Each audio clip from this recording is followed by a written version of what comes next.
Phileas Fogg avait quitté sa maison de Savile Row à 11h30, et, après avoir placé 575 fois son pied droit devant son pied gauche et 576 fois son pied gauche devant son pied droit, il arriva au Reform Club, vaste édifice, élevé dans Pall Mall, qui n'a pas coûté moins de 3 millions à bâtir. Phileas Fogg se rendit aussitôt à la salle à manger, dont les 9 fenêtres s'ouvraient sur un beau jardin aux arbres déjà dorés par l'automne. Là, il prit place à la table habituelle où son couvert l'attendait.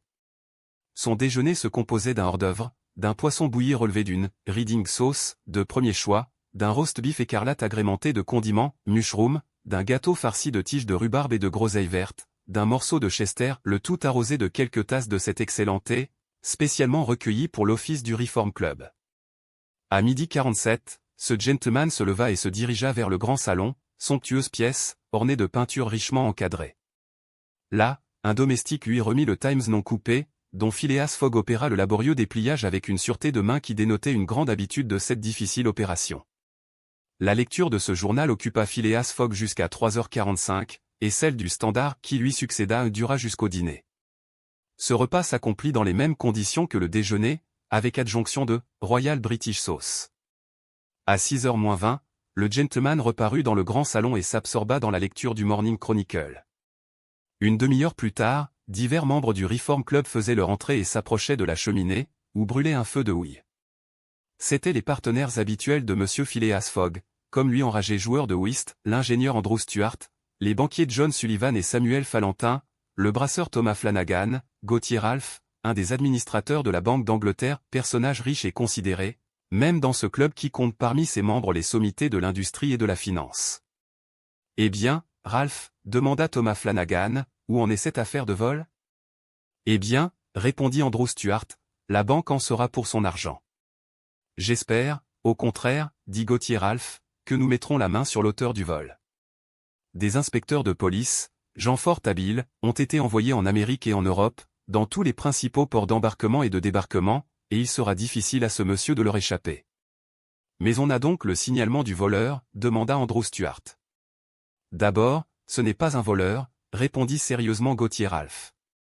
Comment, ce n'est pas un voleur, cet individu qui a soustrait 55 000 livres en banknotes, 1 375 000 francs? Non, répondit Gauthier Ralph. C'est donc un industriel, dit John Sullivan. Le Morning Chronicle assure que c'est un gentleman. Celui qui fit cette réponse n'était autre que Phileas Fogg, dont la tête émergeait alors du flot de papier amassé autour de lui.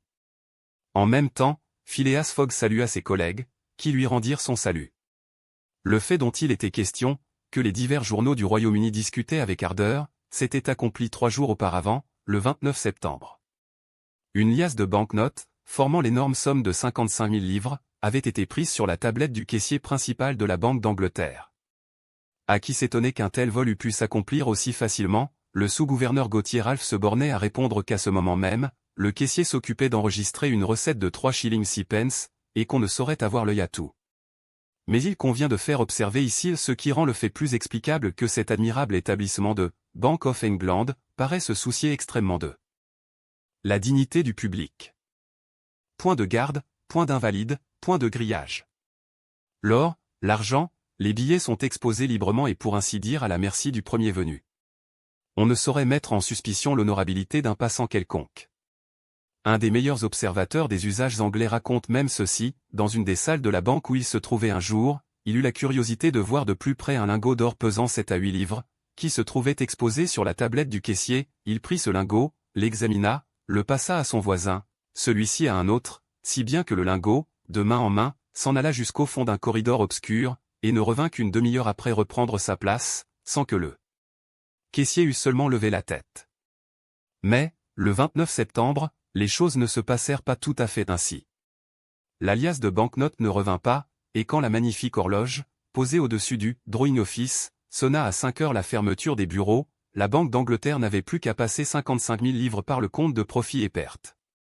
Le vol bien et dûment reconnu, des agents, des détectives, choisis parmi les plus habiles, furent envoyés dans les principaux ports, à Liverpool, à Glasgow, au Havre, à Suez, à Brindisi, à New York, etc., avec promesse, en cas de succès, d'une prime de 2000 livres, 50 000 F, et 5% de la somme qui serait retrouvée. En attendant les renseignements que devait fournir l'enquête immédiatement commencée, ces inspecteurs avaient pour mission d'observer scrupuleusement tous les voyageurs en arrivée ou en partance. Or, précisément, ainsi que le disait le Morning Chronicle, on avait lieu de supposer que l'auteur du vol ne faisait partie d'aucune des sociétés de voleurs d'Angleterre. Pendant cette journée du 29 septembre, un gentleman bien mis, de bonne manière, l'air distingué, avait été remarqué, qui allait et venait dans la salle des paiements, théâtre du vol. L'enquête avait permis de refaire assez exactement le signalement de ce gentleman, signalement qui fut aussitôt adressé à tous les détectives du Royaume-Uni et du continent. Quelques bons esprits et Gauthier Ralph étaient du nombre, se croyaient donc fondés à espérer que le voleur n'échapperait pas. Comme on le pense, ce fait était à l'ordre du jour à Londres et dans toute l'Angleterre. On discutait, on se passionnait pour ou contre les probabilités du succès de la police métropolitaine. On ne s'étonnera donc pas d'entendre les membres du Reform Club traiter la même question, d'autant plus que l'un des sous-gouverneurs de la banque se trouvait parmi eux. L'honorable Gauthier Ralph ne voulait pas douter du résultat des recherches, estimant que la prime offerte devrait singulièrement aiguiser le zèle et l'intelligence des agents. Mais son collègue, Andrew Stuart, était loin de partager cette confiance. La discussion continua donc entre les gentlemen, qui s'étaient assis à une table de whist, Stuart devant Flanagan, Fallentin devant Phileas Fogg. Pendant le jeu, les joueurs ne parlaient pas, mais entre les robres, la conversation interrompue reprenait de plus belle. « Je soutiens, dit Andrew Stuart, que les chances sont en faveur du voleur, qui ne peut manquer d'être un habile homme. »« Allons donc, répondit Ralph, il n'y a plus un seul pays dans lequel il puisse se réfugier. »« Par exemple ? Où voulez-vous qu'il aille ? » ?»« Je n'en sais rien, répondit Andrew Stuart, mais, après tout, la terre est assez vaste. »« Elle l'était autrefois, dit à mi-voix Phileas Fogg. »« Puis, à vous de couper, monsieur, ajouta-t-il en présentant les cartes à Thomas Flanagan. La discussion fut suspendue pendant le robre. Mais bientôt Andrew Stuart la reprenait, disant, « Comment, autrefois ? Est-ce que la terre a diminué, par hasard ? » « Sans doute, répondit Gauthier Ralph. Je suis de l'avis de monsieur Fogg. La terre a diminué, puisqu'on la parcourt maintenant 10 fois plus vite qu'il y a 100 ans. Et c'est ce qui, dans le cas dont nous nous occupons, rendra les recherches plus rapides. Et rendra plus facile aussi la fuite du voleur. À vous de jouer, monsieur Stuart, dit Phileas Fogg. Mais l'incrédule Stuart n'était pas convaincu, et, la partie achevée, il faut avouer, monsieur Ralph, reprit-il, que vous avez trouvé là une manière plaisante de dire que la terre a diminué. Ainsi parce qu'on en fait maintenant le tour en 3 mois, en 80 jours seulement, dit Phileas Fogg. En effet, messieurs, ajouta John Sullivan, 80 jours, depuis que la section entre Rothal et Allahabad a été ouverte sur le Great Indian Peninsular Railway, et voici le calcul établi par le Morning Chronicle, de Londres à Suez par le Montcenis et Brindisi, Railway et paquebot, 7 jours. De Suez à Bombay, paquebot, 13 jours. De Bombay à Calcutta, Railway, 3 jours. De Calcutta à Hong Kong, Chine, paquebot, 13 jours. De Hong Kong à Yokohama, Japon, paquebot, 6 jours. De Yokohama à San Francisco, paquebot, 22 jours.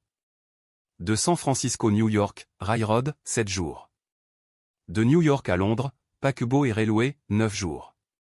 Total, 80 jours. Oui, 80 jours, s'écria Andrew Stuart, qui par inattention, coupa une carte maîtresse, mais non comprit le mauvais temps, les vents contraires, les naufrages, les déraillements, etc. Tout compris, répondit Phileas Fogg en continuant de jouer, car, cette fois, la discussion ne respectait plus le whist. Même si les hindous ou les indiens enlèvent les rails, s'écria Andrew Stuart, s'ils arrêtent les trains, pillent les fourgons, scalpent les voyageurs. Tout compris, répondit Phileas Fogg, qui, abattant son jeu, ajouta 2 à tout mettre. Andrew Stuart, à qui c'était le tour de faire, ramassa les cartes en disant, théoriquement, vous avez raison, monsieur Fogg, mais dans la pratique aussi, monsieur Stuart. Je voudrais bien vous y voir. Il ne tient qu'à vous. Partons ensemble. Le ciel m'en préserve, s'écria Stuart, mais je parierais bien 4000 livres, 100 000 F, qu'un tel voyage, fait dans ces conditions, est impossible. Très possible, au contraire, répondit monsieur Fogg. Eh bien, faites-le donc. Le tour du monde en 80 jours ? Oui. Je le veux bien. Quand ? Tout de suite. C'est de la folie, s'écria Andrew Stuart, qui commençait à se vexer de l'insistance de son partenaire. Tenez. Jouons plutôt. Refaites alors, répondit Phileas Fogg, car il y a mal donne. Andrew Stuart reprit les cartes d'une main fébrile, puis, tout à coup, les posant sur la table, eh bien, oui, monsieur Fogg, dit-il, oui, je parie 4000 livres, mon cher Stuart, dit Fallentin, calmez-vous. Ce n'est pas sérieux. Quand je dis, je parie, répondit Andrew Stuart, c'est toujours sérieux. Soit, dit monsieur Fogg. Puis, se tournant vers ses collègues, j'ai 20 000 livres, 500 000 F, déposés chez Baring Frères. Je les risquerai volontiers, 20 000 livres, s'écria John Sullivan. 20 000 livres qu'un retard imprévu peut vous faire perdre. L'imprévu n'existe pas, répondit simplement Phileas Fogg. Mais, monsieur Fogg, ce laps de 80 jours n'est calculé que comme un minimum de temps. Un minimum bien employé suffit à tout. Mais pour ne pas le dépasser, il faut sauter mathématiquement des railways dans les paquebots, et des paquebots dans les chemins de fer. Je sauterai mathématiquement. C'est une plaisanterie. Un bon Anglais ne plaisante jamais, quand il s'agit d'une chose aussi sérieuse qu'un pari, répondit Phileas Fogg. Je parie 20 000 livres contre qui voudra que je ferai le tour de la Terre en 80 jours ou moins, soit 1920 heures ou 115 200 minutes. Acceptez-vous? Nous acceptons, répondirent même Stuart, Fallentin, Sullivan, Flanagan et Ralph, après s'être entendus. Bien, dit monsieur Fogg. Le train de Douvres part à 8h45. Je le prendrai.